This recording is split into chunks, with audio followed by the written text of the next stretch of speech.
আসসালামু আলাইকুম। সবাই কেমন আছেন? আশা করি আলহামদুলিল্লাহ ভালো আছেন। আপনাদের দোয়ায় আমিও ভালো আছি। তো আজকে একটা ভিডিও নিয়ে আসলাম। ভিডিওটা হচ্ছে আমরা যে ঘাস ক্ষেত করছি সেই ঘাস ক্ষেতে মাঝে মাঝে অনেকগুলো ঘাস হয় নাই, মারা গেছে। এই জন্য নতুন করে আবারই সেই জায়গায় নতুন ঘাস লাগিয়ে দিচ্ছি।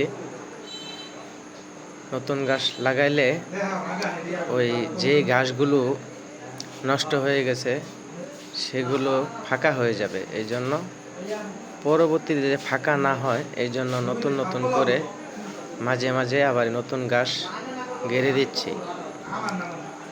তো দোয়া করবেন। আশা করি আলহামদুলিল্লাহ আগামী সপ্তাহে সবগুলো গাছ জ্বালিয়ে যাবে, আখ জ্বালিয়ে যাবে। অলরেডি আল্লাহর রহমতে আখ বের হয়ে গেছে। আজকে সার দিলাম, এখন মাঝে মাঝে ঘুরে দিচ্ছি, দেখা যাক